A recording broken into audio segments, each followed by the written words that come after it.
Well, thank you all for attending this event on this cold and windy day. We really appreciate the big turnout for our very distinguished speakers.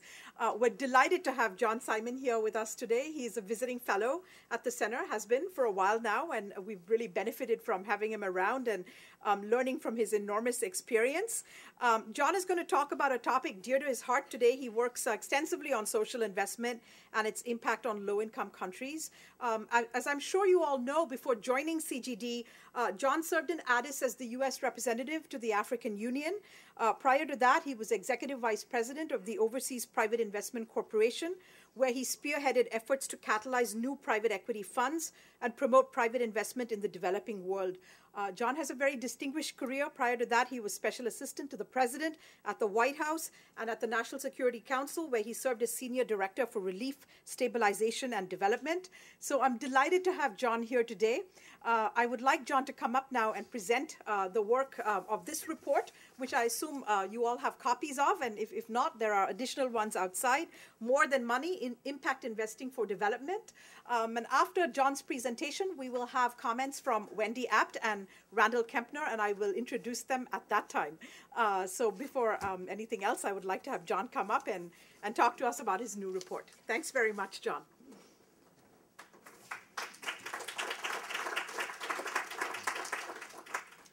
Thank you, Vij, for that very kind introduction. And but before I begin, I'd also like to thank the Center for Global Development, which was a wonderful host for my work on impact investing. They were able to give me a home right after I left federal government service in 2009. At that time, I told them I'd have the report done by, that was January, by August of 2009. And here we are in December 2010. However, there was a rationale for that. The incredible pace of change that's been occurring in this sector really kept me busy from day one. And in fact, this report, in its basically the form you see it, was done in June of this year. And between then and now, I think there are a few things that have changed that I think we'll find ourselves discussing during the give and take. So it's really an incredible thing to be part of such a rapidly changing sector that is attracting so many talented and innovative minds, and some of those you'll hear from shortly. I was asked not to do PowerPoint slides, and having spent a fair bit of time in government to have suffered death by PowerPoint numerous times, I was actually thrilled that we weren't going to use them. But if I was going to have a PowerPoint slide, it would basically be one slide.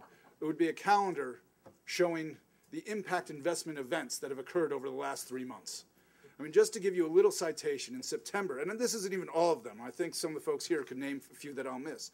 In September, there was the Take Action group that got together in Boston at a forum dedicated to impact investment. Then in October, you had Randall Kempner's group with its annual meeting of the Aspen Network for Development Entrepreneurs, immediately followed by the Social Capital Markets Forum in San Francisco, immediately followed by the Opportunity Collaborative in Mexico. And then just at the end of last month, the beginning of this month, there was almost a trifecta where you had an Impact Investing Summit in London from the November 29th, I think, to the 1st, and then another Impact Investing Summit in New York from the 2nd to the 3rd, punctuated by JP Morgan releasing its big impact investing report in New York on the 2nd, and then going to London and releasing it again.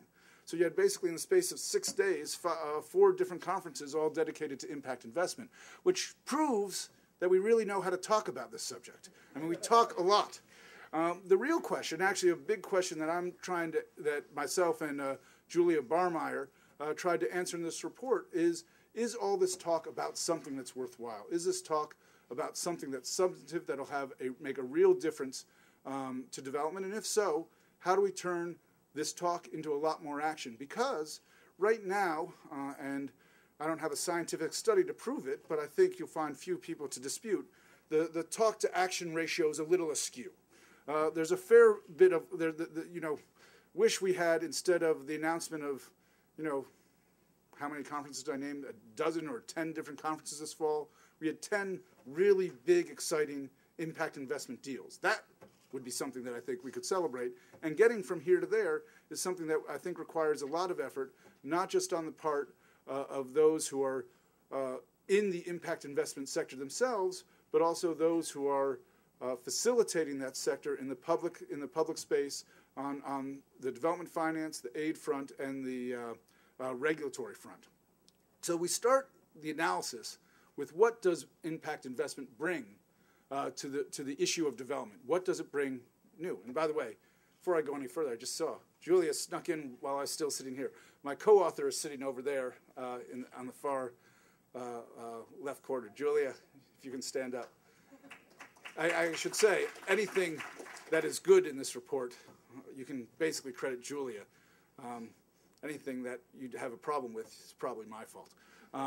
But if you look at what does impact investment bring, you have to ask yourself, what was there to begin with? What is impact investment adding to? And what we had in the development world, or in the way we thought about the development world, we had, of course, aid, official development assistance, which was a lot of what, when I was in the policy world, we spent a tremendous amount of time talking about. We have philanthropy, which, if you were to go back decades, that would not have been thought of as a major force for development. But clearly, the last decade at least has shown that philanthropy is a major component, sometimes bigger than the aid components in certain situations, in certain sectors. And you have foreign direct investment. That's what's there, that impact, that's the sort of menu of interventions that impact investment is adding to. And there's a school of thought that's existed for a long time, and it still exists among, for instance, the people who would like to get rid of my old agency, the Overseas Private Investment Corporation, which unfortunately, I'm sorry to say, includes the President's Commission on Debt, which is a group whose work I really loved until Ben Leo pointed out that among the things they wanted to do was cut one of the few agencies in the U.S. government that actually makes a profit. But that group basically says, look, the point of investment is to make a return for your investors. That's what investment should be doing. It shouldn't be fooling around with any of this other stuff. You have aid and you have philanthropy. They're supposed to be making an environment conducive for the investors to come into. But if you try and mix these two, you get some unholy mutation that somehow messes up the works. And that is, to some extent, a position that the impact investment community has to combat. The impact investment community has to say, no, there's something of value that comes when you take both social purpose and financial promise and put them together.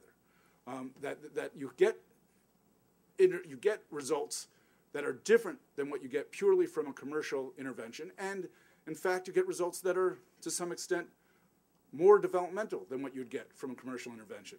And so what we did is we said, all right, what are ways to assess whether impact investment brings something new to the table? The first thing we said is, where does impact investment go? Does it go to the same places that commercial investment go, or does it go someplace else? And we did a fairly exhaustive survey of about 200 impact investments. And by the way, there's a big discussion about what the definition of impact investment is. In this report, we include our own. It looks a lot like the one that J.P. Morgan came out with just about a week ago, and it's basically an investment that has the intended purpose of achieving a social as well as a financial return, and is going to hold itself through metrics accountable to both. That's basically what we looked at when we said an impact investment. There are a tremendous number of investments out there that are going to do untold good in this world. But that's not what the investors are looking to do, and they don't measure the good that they do. They measure the financial return they get. Those aren't impact investments. But the impact investments we're looking at are ones where fundamental to the purpose of the investor is achieving a social good. So we surveyed about 200, and the results are here on pages 14, 15, and thereabouts. And if you look, you can see that impact investment is in a very different in very different regions and where you'd see most of your commercial investment. The vast majority of commercial investment is going into emerging Asia or the emerging countries in Latin America, a fair bit into Central and Eastern Europe, and a smattering into Africa. Whereas if you look at where the impact investment is going, it's primarily into Africa and other of the frontier markets around the world, South Asia, some of the other least developed countries. If you look at where commercial investment goes by sector, and we got this data from the Emerging Markets Private Equity Association, which to some extent private equity is a pretty good analog emerging market private equity to the players who are active in impact investment. There are a tremendous number of players who structure themselves as private equity firms. You see, you have mining, industrial manufacturing, energy and natural resources, media and telecoms, and consumer and financial services. That's where your commercial money is going. And all those things are vitally important to development. But they don't go into things like renewable or clean energy, rural development, health, water, and sanitation. That is where you see a lot of the impact investment money going. And again, and the other area, if you look at the developing world, a lot of the foreign direct investment is going into going concerns where you have a fairly established track record. Impact investment often is going to early stage companies that are going to be drivers of growth in the future, but haven't established a track record today. So impact investment does bring something new to the table. We have a number of the anecdotes that are out there about what it is that it's bringing. And I think when you read these anecdotes, that's why you see a lot of folks who are gung-ho about the sector, because they see the anecdote and they get thrilled. But that starts the conversation. To end it, what we really need is data. And before I get into the piece about what it is we recommend as the things that need to take place to bring this sector from an area where we can have a lot of great conversations and some good food and write fancy reports, to one where we're actually talking about a significant number of real deals that are delivering vital goods and services to poor people throughout the world. It's worth talking about what brought us to this moment where we are.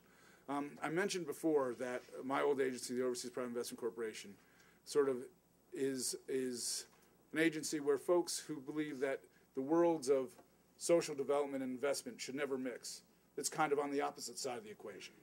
And the development finance institutions in general, for years and years, were out there doing things that fit broadly into this area of impact investment. Now, it wasn't most of the time they were doing them as participants with investors whose primary goal was purely the financial return.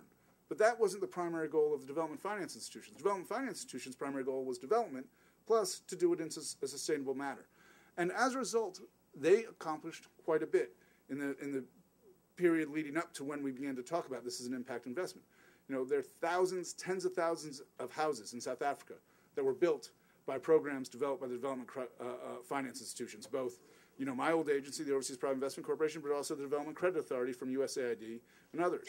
There's water and sanitation projects in India that were funded through interventions from the development finance institutions. And probably the success that most resonates and has set the stage for what we're talking about in impact investment is the success in microfinance.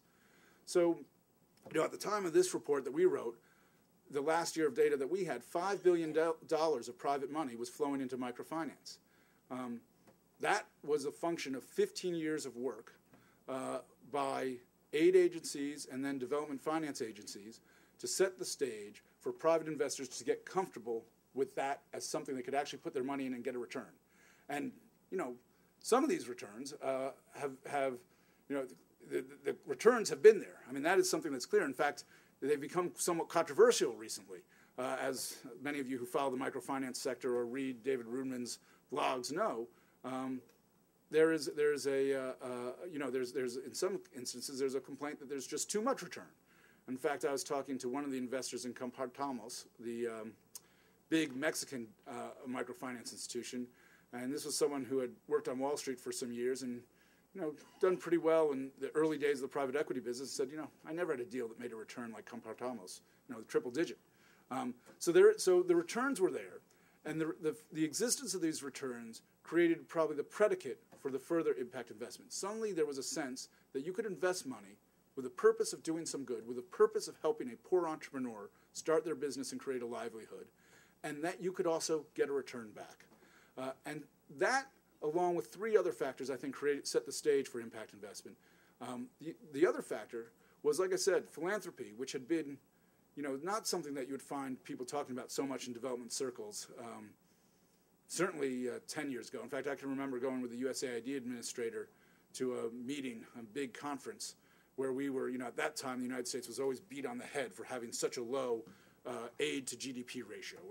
You're well below. And the ID administrator pointed out, well, wait a minute, we have all this philanthropy that's going from our country too. You got to count that. And they said, that doesn't do anything. That's not real. Well, no one would say that now. We know that philanthropy is real. And what we know is a lot of the people who have provided that have basically said, look, granting are important. They're a critical element to providing, helping with development. But we're people who made our money in business. We know something about what the disciplines of business require, and we believe that a business orientation is something that's important to add into this mix. So you have a number of very large-scale philanthropists, whether they're George Soros or Pierre Omidyar or John McCall McBain, who basically said, look, I'm happy to give money away, but I also want to try and invest money because I see that as something that's going to be sustainable and something that's going to require demand the rigor and the discipline of the market. So you had the microfinance predicate, you had living donors who were putting their own money to work and wanted to apply the same disciplines that they had applied in business. You also had the possibility of actually making investments in many countries that decades ago you would never have been able to put money into. So you take a look at Liberia, a place where Bob Johnson and John McCall McBain and George Soros have all made impact investments. Whitney Schneidman was involved in several of those. That's a country that for most of the last 20, 30 years, it would have been impossible to conceive of making a legitimate investment in. But because of the change that occurred in 2003 and then followed on with the election of Ellen Johnson Sirleaf in 2006, I believe, suddenly you have a country where you can do a lot of good, not just by giving money away, but also by investing. If you look across the poorest countries in the world, you see basic sound macroeconomic policies being put into place that allow for investment to be an option. And the last factor that I think created this moment for impact investment is technology. Technology creates business models that can work at the bottom of the pyramid in ways that would have been tough to imagine previously. I mean, we all know the cell phone story. For years and years and years, the idea that you could give a cell phone account to a very, very poor person in a very poor country without any credit ratings or credit checks or anything like that was thought as ludicrous. And then someone figured out the scratch card, and suddenly Africa has the fastest growing cell phone market in the world. You have something like HealthPoint out in India that's able to deliver medical services through mobile phones. You have a situation in Buchanan Renewables in Liberia that's going to try and give people electricity at the retail level with basically the same technology that's used in cell phones, scratch cards. So you'll be able to prepay by the hour instead of having to get a bill after the fact, which wouldn't really work. So you have technology that created this incredible opportunity.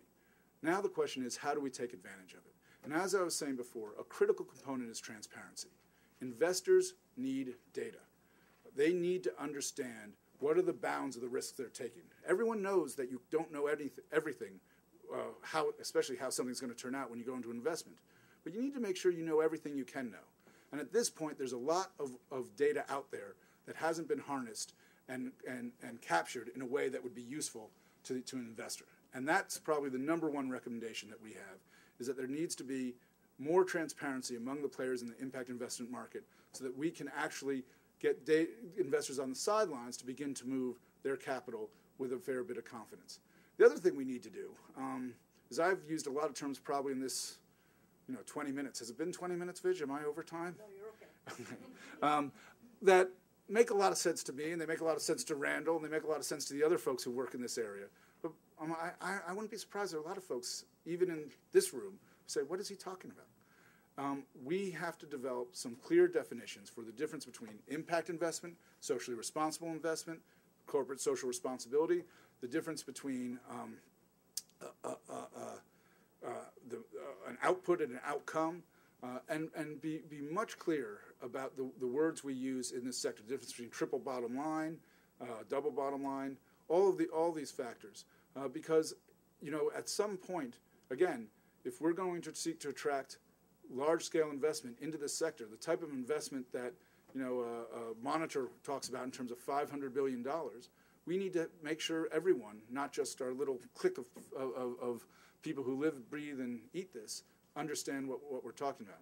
So those are the two things that I think the actors in the sectors really need to focus on: transparency and nomenclature, for lack of a better word. Then there, in my mind, the other big player, the player that can really make a difference, are the development finance institutions. And by development finance institution, I put obviously the overseas private investment corporations and the international finance corporations and the FMOs and Proparcos and all the African development banks, all the institutions that are characterized, have that sort of as part of their name. But I'd also put any of the aid programs that take an investment versus a grant focus. And those programs need to do for impact investment broadly what they did for microfinance, which is microfinance was nurtured by the aid agencies, the development finance institutions, for a good decade before it really made its break. Really, you can sort of pinpoint the period. 2003 was the Blue Orchard collateralized debt obligation, which was the first time that broadly non-public investors could enter the microfinance market. And between then and 2007, you basically saw private investment in microfinance rise to $5 billion, and I think it's still going up, and it's been relatively unshaken during the financial crisis. So you need to create that support from the development finance institutions, both in terms of seeding vehicles, investment vehicles in the impact investment marketplace for other investors to come into, and for creating a pretty clear channel for how impact investors can access the tools that they have. And then the last recommendation that we had was on the regulatory side. Two in particular, both of these I think are long shots, but it's worth putting them out there. That's what we do at the Center for Global Development, and hopefully eventually some of this stuff actually gets picked up. One is there's a big pool of capital that's a natural source of funding for impact investment, which is the program-related investment of foundations.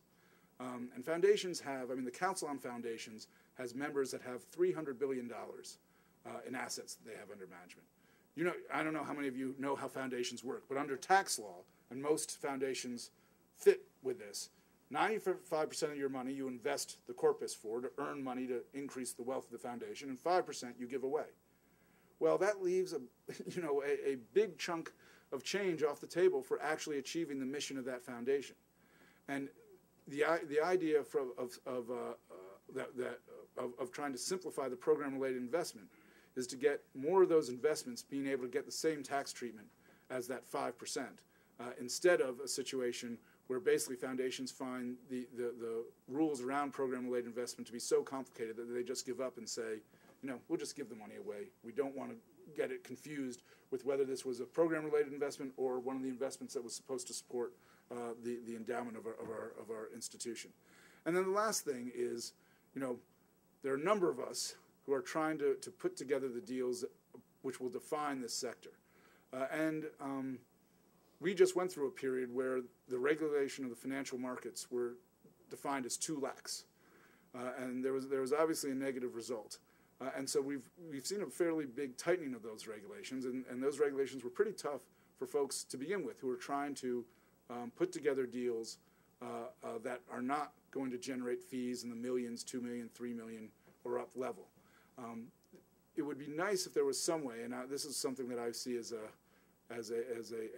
about as likely to happen. It's not very likely to happen. Let's put it that way. But it would be nice if the regulations recognize that it's a big difference between trying to sell to the public a big billion-dollar basket of mortgages, maybe subprime mortgages, and trying to sell to some qualified investors a deal to do plant propagation in Rwanda. And that is the challenge that I think the regulators have to fill, is how do you basically apply the same regulations to this market that you apply to mainstream commercial market, or is there some ability to adjust to account for the differences that are trying to be achieved here? That's about the conclusion, the bottom line. If you want more, it's on your seat, and you can read more. But thank you very much, and I look forward to taking your questions.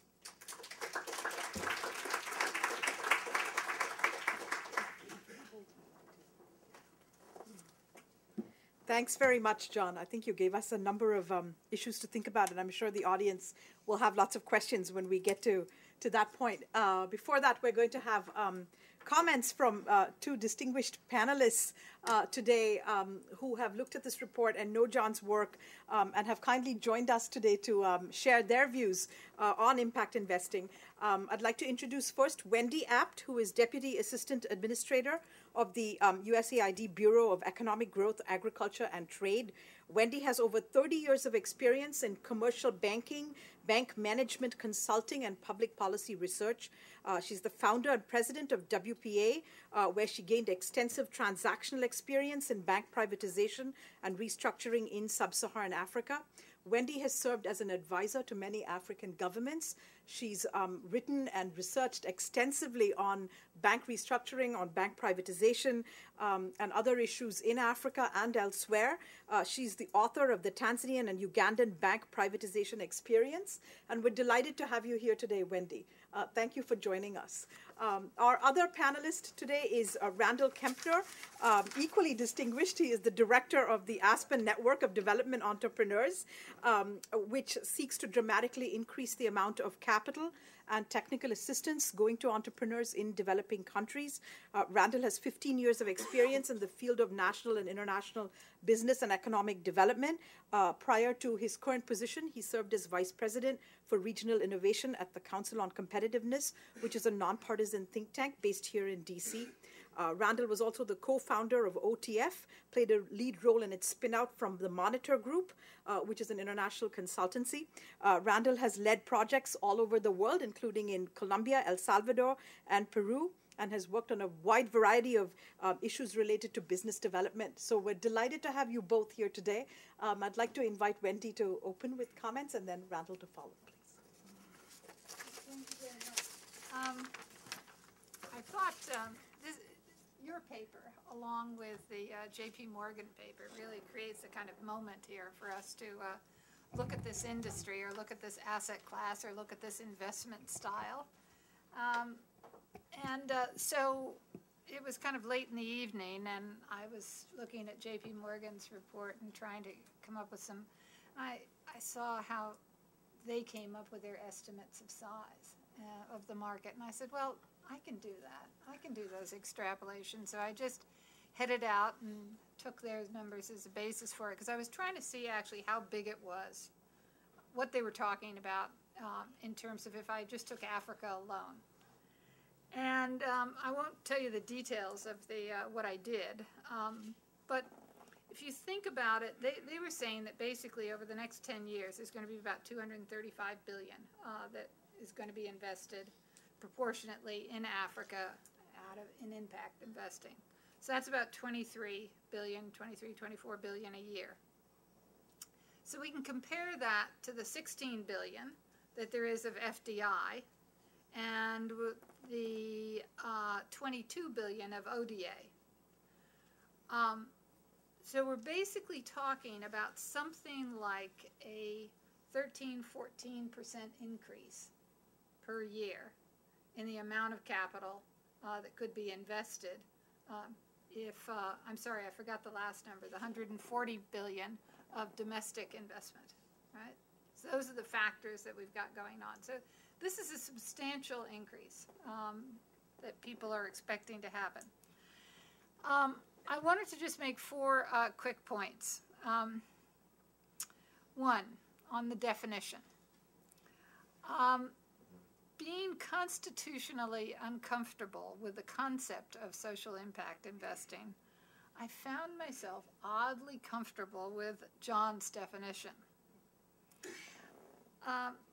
He said that it existed where there weren't commercial investment opportunities, where it was either very limited or non-existent. He said the goal is to demonstrate acceptable financial returns. In other words, there's a pump priming aspect of social impact investing. And he suggested that maybe it wasn't a complete paradigm shift. Maybe this was just a kind of frontier investing, which is not going to actually, on a risk-adjusted basis, make adequate returns, but was more like venture investing, that occasionally you'd have a great win, but that's a combination of things that ends up with you getting acceptable returns, and you kind of forget the risk-adjusted part. And many, many investors in many, many parts of the world are prepared to not talk about risk-adjusted returns. In fact, if you do calculate them, and if you're a good economist, you're going to come up with rates that just nobody ever would sees. So, the second point is the accountability. I think that's a pretty critical element here, because you are looking for a social impact in addition to your returns. That said, there seems to me to be a very big problem here, because everyone in the financial world seems to assume that if you're making money, or if you get a lot of outputs or even outcomes, that you've in fact proven your case. And you haven't. You just haven't at all. There's no counterfactual, right? So you have to have a comparison. And what would have happened? Some control group that gets the treatment or that doesn't get the treatment. And that's a big cost. I mean, the cost is coming down. People are figuring out how to do that more easily. But I don't think that the group of investors that we're talking about are expecting or even appreciate the kind of almost the obligation they have to spend those monies. Because tracking something over time from an investment that you did is just not a case that your investment produced that outcome. So I see a problem there. And on the infrastructure actually sort of scares me a bit, because I agree that this kind of, the market is hugely fragmented and does need a better infrastructure.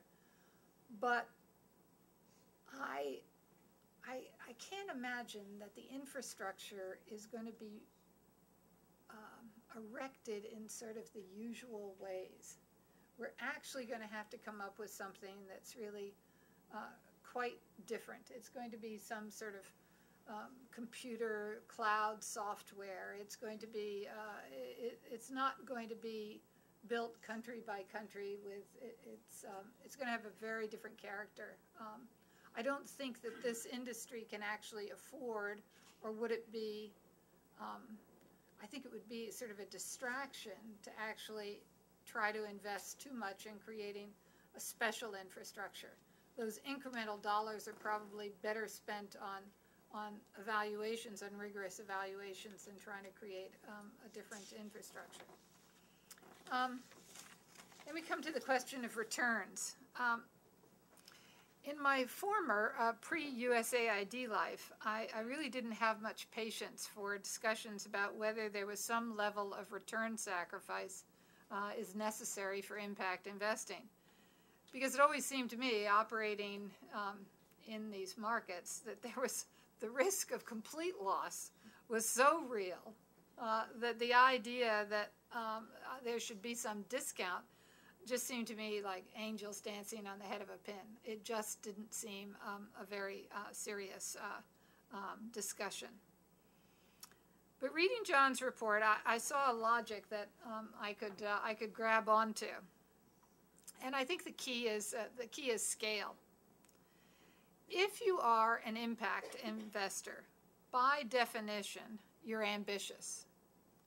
And so while today you might accept below market returns or even happily accept a subsidy, you are really on your way to profitable growth, to value creation, i.e. large above hurdle rate profits that would attract other investors. And if you are, if you're not heading down that road, if you're not long-term trying to make a lot of money, then I become quite uncomfortable with the concept of social impact investing. So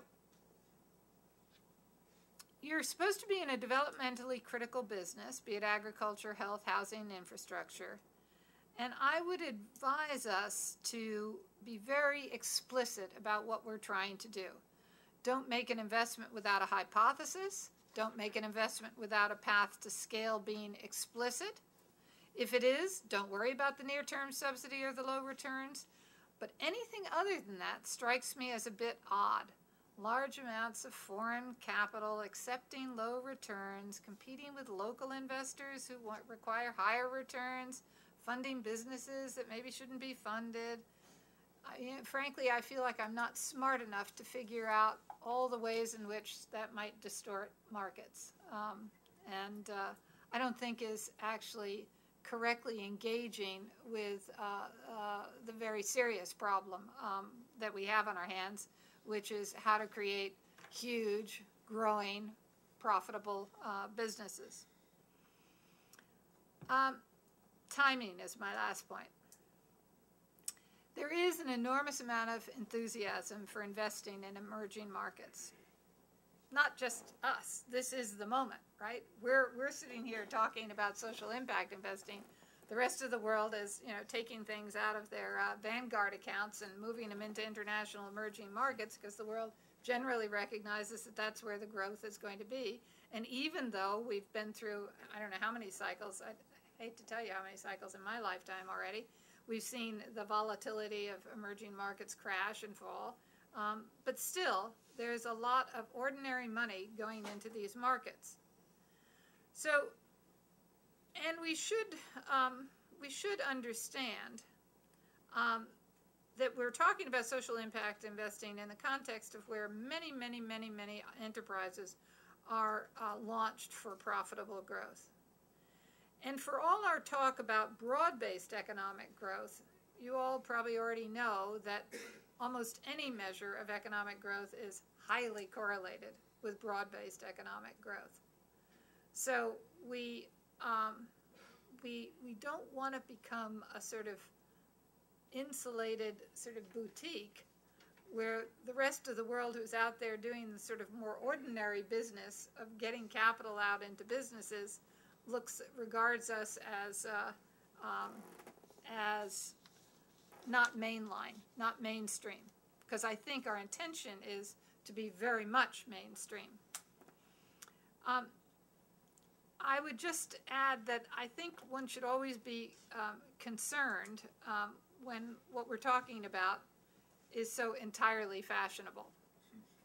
I remember a long time ago, Senator Moynihan said that the key to success was to keep coming up with pre-fashionable ideas. So there is a need to step up our game, focusing on innovation, applications of science and technology that can, so there's no quarrel with the need. But the goal is really to lift another billion or 2 or 3 out of poverty. That's a very big objective for us all. Thank you.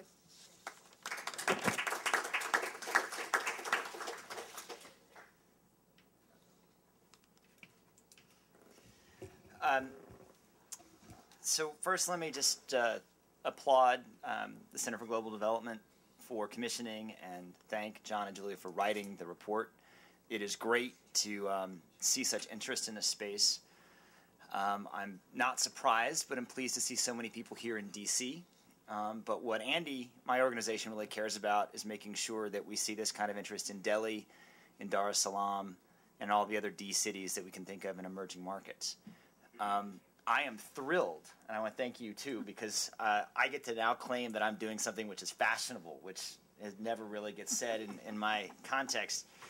But I really agree with your last point, which is the perspective and the theory of change behind Andy is that we want this to be something which isn't about what happens in Washington, but what is happening on the ground in all these emerging markets. And the idea is that there will be a thriving financial sector that supports all small and growing businesses there, that doesn't depend upon investment funds based in New Jersey or in Amsterdam, but on the ones that are there. And the idea, just as microfinance has, is that we want to create an asset class where people can make investments from all around the world in the service of addressing poverty. Now, that said, to John's point, we have a long way to go. So at the top level, I would reaffirm that right now, impact investing is small, growing, and important. And specifically, if we're talking about impact investing for development purposes, which is what this report is about. But remember, impact investing outside of just this world has a lot to do with what's going on in the United States with housing finance and in Europe and other places. So as I'll mention, we have to think a lot about the market sizing piece. So if it's small, growing, and important today, what I would just also reaffirm is that we'd like it to be large, institutionalized, and truly impactful. But to quote Robert Frost, we have many promises to keep and miles to go before we sleep. So what I want to do in a few minutes is just share a little bit of the data that Andy has around the size and sort of some of the trends in the market, which hopefully will complement what John said, and try to address some of the hope and the hype, to quote the report, because I think there's quite a bit of both in the sector right now. So the size of the sector today, let me start with a little bit of optimism. The report mentions that you all found 125 funds. As of June of this year, using data that Dahlberg put together for us, we found 220 in the world. And these are funds that specifically focus on the area that Andy is interested in, which are these small and growing businesses, 5 or 10 employees minimum, up to about 200, and have a capital need between $20,000 and $2 million. So even a potentially smaller segment than some would think about when we're thinking about emerging market impact investing. So that's 220 funds, and that number is growing. So in just the first half of 2010, we've identified 30 new funds that have formed, or 31 new funds that have formed. That's the most that we've seen of any year in the past 10 years, which is where we've been able to track the data. So we had 30 in 2008, it kind of dipped in 2009 with everything else, and we've already, and I'm sure it's more than 31 here on December 13th. So that's the good news. But the problem is that the actual amount of money raised by these funds is relatively small. We're talking Tiny Tim, if we're going to keep up the analogy.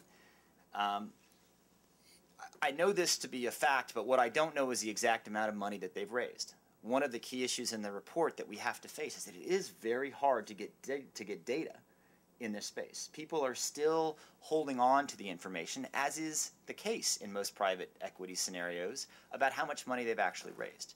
And you can't force them to give it to you. So if you have a recommendation about how we can force them to do it, that would be great. But what we can say is that we have data for the targets of those funds.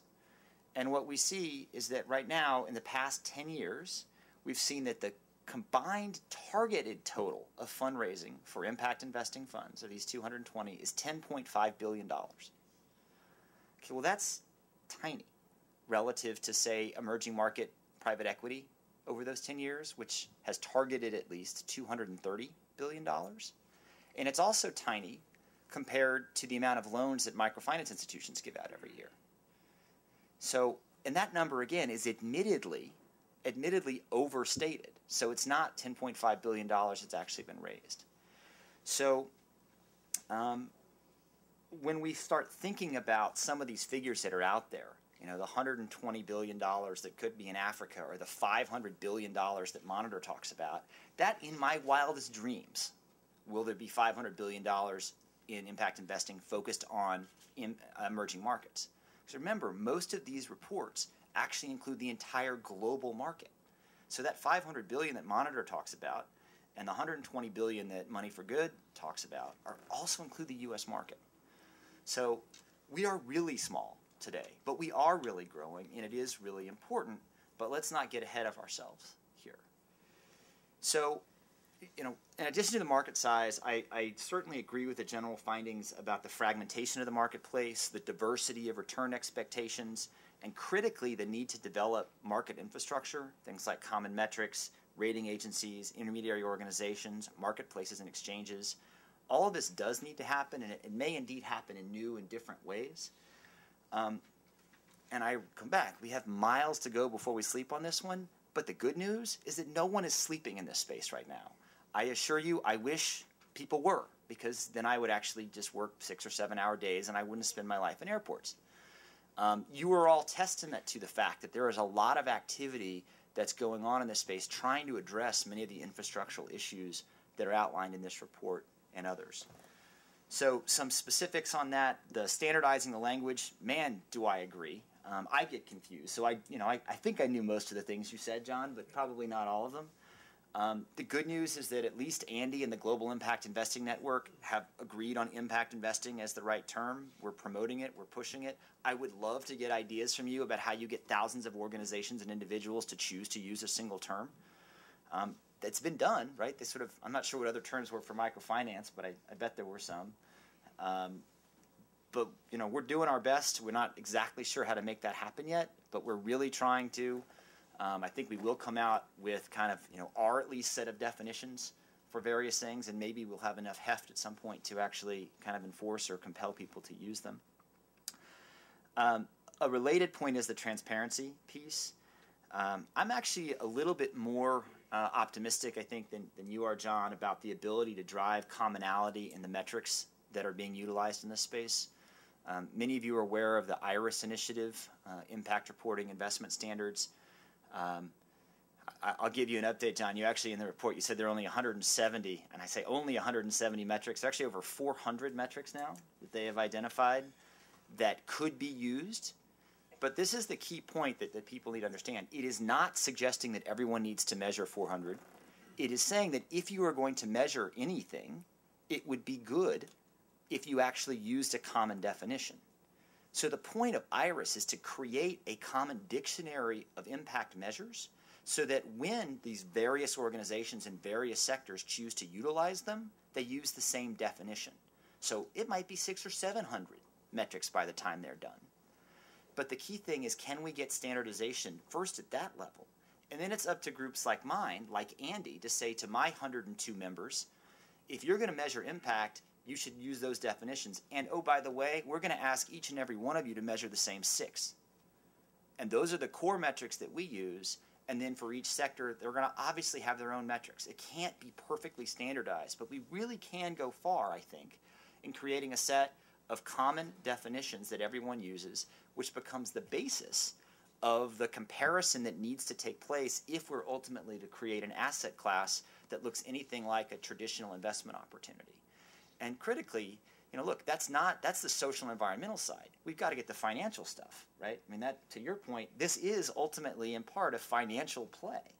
But luckily, there's more financial standards out there. I mean, there are generally accepted accounting principles and other financial standards that we are already adopting.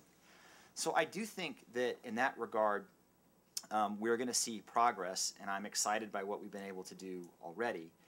And there are things like our impact report, and Jen will have a report. You're going to start seeing more and more standardized publications that actually track the impact, financial, social, and environmental of the space that'll happen on a consistent basis, which hopefully will show a little bit more of the institutionalization that we need to see.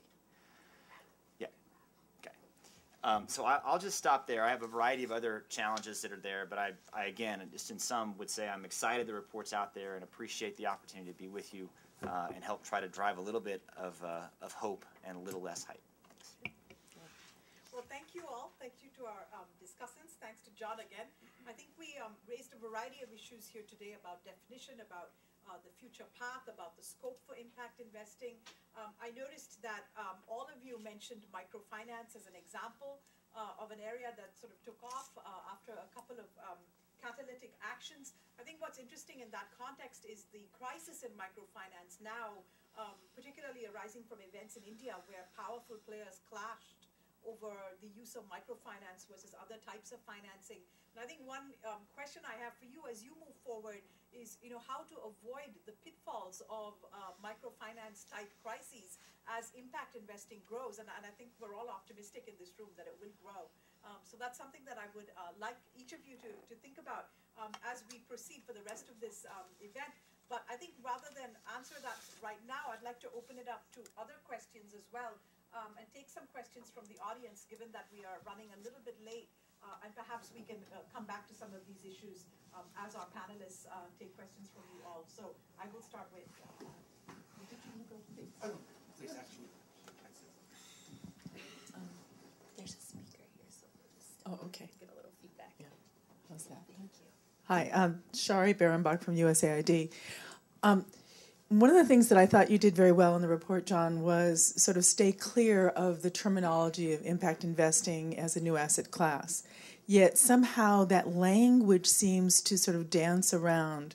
And I also want to applaud your call for transparency because, in impact investing, you do have private equity kind of investing that has that kind of risk, and you do have debt investing that has different kinds of risk, junk investing and low risk investing.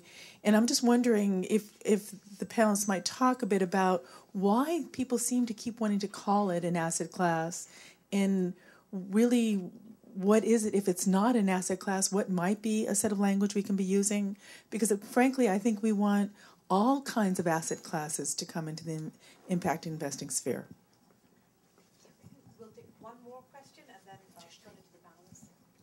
Whitney Schneidman Associates. John, congratulations. It's great to see the fruits of your effort, your experience, and your efforts so vivid today.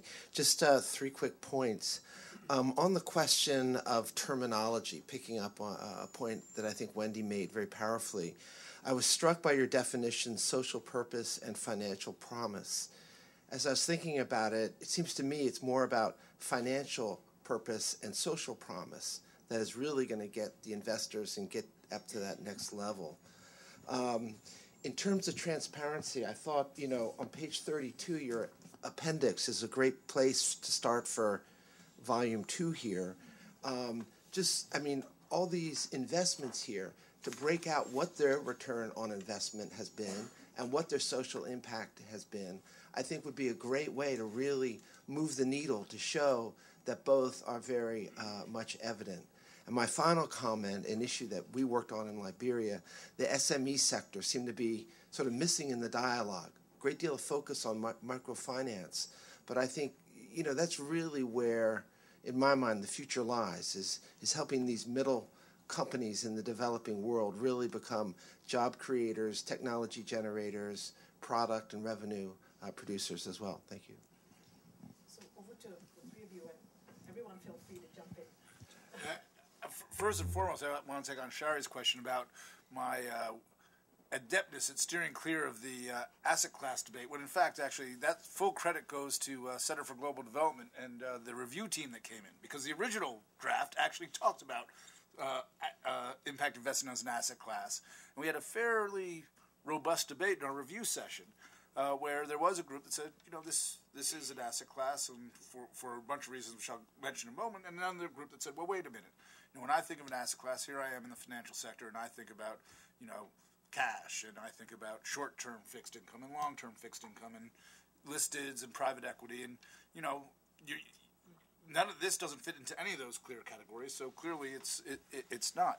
So we compromised a little in the document, which I think you view as kind of steering clear of the debate, but we make the point that some call it an asset class, but these are reasons why you might want to think otherwise. And then, a week before we release this, here comes J.P. Morgan with a report saying this is an asset class. And it's like, oh, wow, the issue has been decided. I think, actually, I was at the presentation of J.P. Morgan's report in New York, where they actually, made a strong presentation on why they felt this was an asset class. And I think for their purposes, it actually makes a fair bit of sense, which is their point is an asset class is defined within an institution like ours as a place where you organize around it and you have a specialized set of skills that are focused on that particular area. And so for someone who's trying to make a case within a large bank that they need to put resources into this area, it's useful to call it an asset class. I think for someone who's trying to allocate their portfolio, it may not exactly hold the case. And in fact, what Wendy said I think is very important. The goal is not to create a permanent low returning or subpar returning a class of investments that are somehow less attractive from a financial point of view than everything else. The goal where you really succeed is when an impact investment goes into a place like Liberia or Rwanda or Zambia, discovers some opportunities, gets a return. It may actually not get the best return on the first go-round, but identifies ways to actually make some money and takes a little bit of the risk out for the next guy. And it may be a series, and this I think is what I've observed, is you have some pretty, bold folks who go in first, and they're not followed necessarily by the pure commercial guys. They're followed by other people who are slightly less, slightly higher, farther down the risk-taking spectrum. And then eventually you create something, and this is what happened in microfinance, where commercial folks feel comfortable coming in. Now, just to Whitney's point, I'll take your point on terminology. I'm not sure the fundamental difference there, but on the, I think we did talk about to your point about the next step should be that we take this list of impact investors in the back, and they should tell us what their returns are. 100% agree, and that's actually Randall's job. Randall needs to, most of these folks are in his organization. Randall needs to, create some sort of peer pressure dynamic where if you're in this business, part of what you're doing to help develop the business is sharing your knowledge, and that includes the things that succeed and the things that don't. And I recently was in talking to some of the funds that have had a fairly decent record, for the have at least had some exits, had some returns that they could point to. This is about 4 or 5 funds. This was since the report was put into print. Came up with a an actualized return range. So we used expected returns in all of this, but these funds had actually seen returns in relatively early stage investments of high single, low double digits. Say, let's call that 8 to 12%. Now that's not going to, if I'm purely a commercial investor, that is well below what I would expect for the risks these folks are taking. But it's not bad, it's respectable. And I think part of the concern that people have is that somehow sharing this data will hurt the sector because people say, well, those aren't viable returns, therefore, our money's going to go elsewhere. But my own feeling is, at some point people are going to find that out, and better to put on the table what the real story is, and maybe that will reduce some of the hype, and if that happens, all to the good. Then we could focus on what the real value-added investments are, and maybe instead of raising $10.5 billion, we raise $5 billion, but we actually do much better with that. Just 2 quick points. There's Josh Lerner at Harvard Business School plays that role for the emerging market private equity. He has an agreement with IFC and with the Emerging Market Association where people turn in their returns to him, and so between you, Cambridge Associates, you can do that, and there's really kind of no excuse for a social impact investors not to be turning over that data. It really would be. And just on your point or question about microfinance, I feel pretty strongly that this is a story for us to be careful about, in that microfinance has been around 30, 40, 50 years. And it has only been in the last 2 or 3 years where we've had rigorous research. How did that happen? How did we mobilize billions and billions and get people to, under a very strong set of assertions and assumptions about what was going to happen to people, what benefits it was going to have, and it's only now. And I think you'd have to conclude it was that people who were in the business of doing good didn't actually want to subject themselves to that kind of critical evaluation. So let's not let that happen here in this industry on our watch. So I think the specifics of India are I kind of can't blame that on microfinance, given every single financial crisis, we'd be hard pressed to say, oh my gosh, how shocking that there should be a sort of meltdown in a financial industry so. So yes, sir, and yes, ma'am. We do an annual impact report. We did it last year. We're doing our second one this year. We are asking for return data. This year we're asking. Let's see how we do. Pull that membership. Yeah. If you can make up all the rest, all the dues. The people in this room. So we'll see. And I think that your point is right, that we've got to get access to this data one way or the other. And I do believe we will find a way where we can make everyone comfortable with the appropriate level of privacy concerns and getting the real data out there. So we're on it. And then also, to your point about microfinance, I would make two observations. One, boy, is what's happening the sign of an industry that's made it. You've got worldwide industry coverage of major financial issues happening in one province in India. I dream of that day.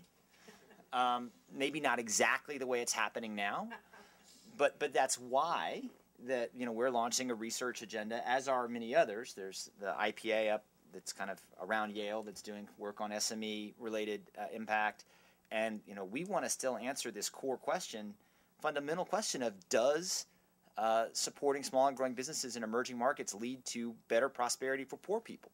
The reality is today, we don't know that answer for sure. We have some pretty good evidence, but we need to do more on this core issue about whether we're really addressing poverty. And we need to make sure that we create the institutions as we create them that are making sure that we don't have rogue impact investors out there. And I think we'll learn a lot from microfinance as a result of this. Other questions?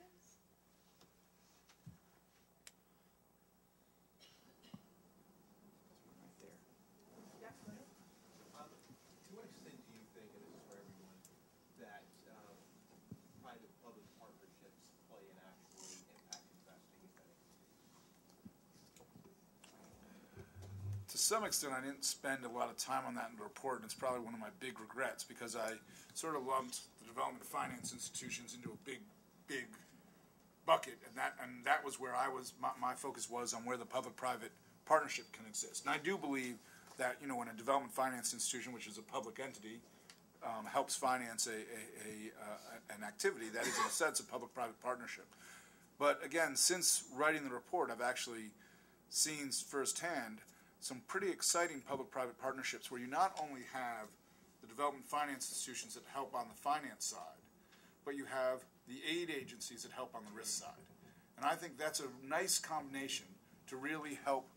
And one example of that, for instance, is what's contemplated with the G20 Changemakers effort, which is an effort to try and take both DFI money and aid money and help encourage new, ideally innovative approaches to financing SMEs. And there's Whitney, where you get your SME activity. Again, you're dealing in situations where the risk is outside what the vast majority of commercial investors would be willing to accept. And you have, on the one hand, you can find a class of investors like impact investors who are willing to take a bit more risk for comparable returns to basically seed the stage for what hopefully will be much more exciting opportunities in terms of scale and growth for the future. But on the other hand, you can have aid agencies, donor money, that basically helps buy down some of that risk to convince more risk-averse money to come in. And I think that's a model that has real potential. What I like about public-private partnerships of this sort is that the agreements and the understandings are very explicit, right? It's a big project finance deal, right? So there's different players in there, all of whom are making very explicit their return requirements, and you're trying to get a melded rate because the goal is to spend as little public money as you possibly can, but just enough so that you can trigger the right type and the right mix of private financing. So it's I think when you look at those transactions, the ones that are well done, and you track them over time and you see whether the expected losses actually occur, you're going to start to build a very and in fact, public-private partnerships, infrastructure investing, all of that, water, every place is always financed by a mix. So there's a rich source of data that I don't know that we've very effectively mined. And speaking of mining, it happens there all the time too, with governments going and companies going extracting concessions, from governments, so on and so forth. So I don't think these connections have been made as well as they should be. So just briefly, the answer to your question is yes, and it's because it takes a village to raise a small and growing business. And there's almost no business that's going to get help that can only rely on finance. So these guys just talked about all the different colors of money that need to go in, and all of these social enterprises or enterprises do need capital, but often before that they need technical assistance and or they need training. And this is a place where I might diverge a bit from the report and say we are going to need support from foundations and from development institutions to help create institutions and support those that help those businesses actually succeed in a marketplace. They need training in entrepreneurship and business management and financing. They need access to markets and an understanding of how to actually market their products and goods. And that is actually consistent with what you see in the developed world. I mean, you have the Small Business Administration in the United States. We have the small or various foundations that support that. And we're going to see that at least for the next 10 years to be the norm in emerging markets, not the exception. So I think you're going to see lots of partnerships where you bring lots of different people together.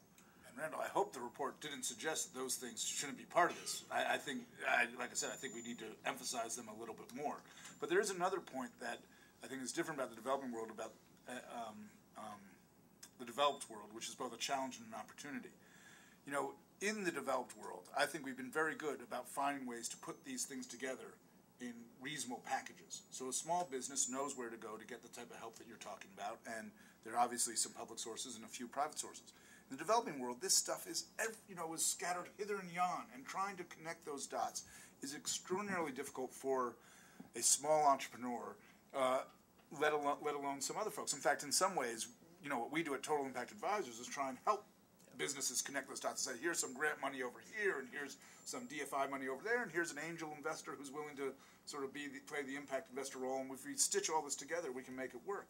But it is extraordinarily more challenging in the developing world than I think it has to be. I mean, it'll always be more challenging than it is here, but I think it is more challenging than it has to be. The other point that I'd make about this, the public-private partnership, it's important to remember it goes on both sides, both on the financing side, but also on the customer side. And that's where I think a real, if you have a situation like you have in the developing world, where literally tens of billions of dollars are being spent on healthcare by donors, that money can do one of two things. It can crowd out the private sector, which I think is the usual story. So you see, most of the healthcare delivery in Africa is delivered by the private sector, but you see very little private investment on the health side. It's delivered by sort of mom and pop of relatively low quality. Or it can be constructed in ways that bring the private sector in with all the value that comes with that, including higher quality, more effective delivery, global benchmarks, and everything else. Great. Yes, go ahead.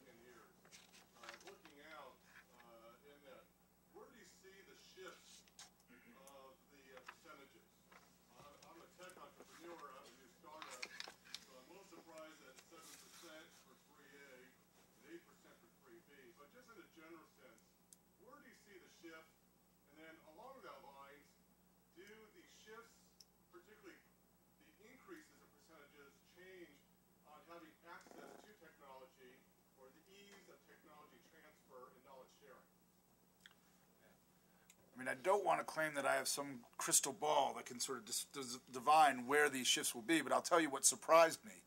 And I guess what surprised me is where I think I would expect to see more concentration in the impact investment world. We'll leave the commercial investment where it is. I mean, housing at 2%, that shocks me, because that is a basic fundamental human need. And you'd expect, I think, to see a lot more models. And actually, I know of several models. In fact, one sitting right here, a wonderful project in Liberia to build houses out of environmentally sound houses out of local materials. I know of a number of models out there, and they are all represented in our survey, so I can't say that the stupid people who did the survey didn't know those models. They're there. But shockingly, I would have thought that we would have found more cases of housing than we did. I do believe health, which is number 3, has the potential to grow even greater, just because there's so much donor money in this sector. And I'm talking about the developing world now. And also, the potential to apply technologies into this sector from the developed world, the potential to utilize, as for instance, health points or Voxiva is, the mobile technology to deliver health much more efficiently than the traditional models. I mean, I see tremendous upside on health.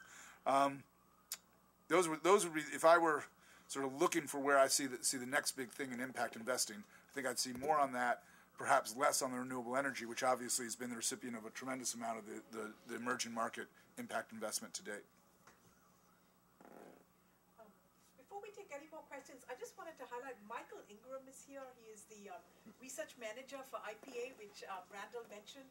Mike, I don't want to put you on the spot, but I was wondering if you could just quickly, in a few minutes, talk about what your IPA is doing and how that might be complementary, because I think that would be useful. Thanks, Mitch. Yeah, just IPA, Innovations for Poverty Action, is started a new research initiative focused on small and medium enterprises, basically with an intention to kind of fill this gap of knowledge that we have about what are the constraints, what are the opportunities for SMEs. The three kind of top two areas that we're looking at, or at least where our focus is issues of access to finance, access to human capital, and access to markets. We literally just kicked off in September. We're going to be, hopefully, with expected grant funding coming in, kicking off about 9 to 10 projects in the new year, as well as a competitive grant fund for new research in the area. So we've been talking to a lot of different folks, both practitioners and academics, trying to bring these two worlds together, but are excited about the opportunities and looking forward to kind of working with those in the room to move this forward. Thanks very much. Other questions, comments? Okay. Well, we're having a reception after this event, so I'd like to invite you all to join in and to speak more with our panelists here today. I'd like to thank each of you for coming here today. Thank you, John, for this excellent report. I think at CGD we've learned an enormous amount from you and from your vast experience in this area. And thank you also, Wendy and Randall, for contributing your comments and your thoughts in this area. And I'd like to thank the audience as well for being here today. And please join us for the reception, which will be kind of in that space. So, thanks very much.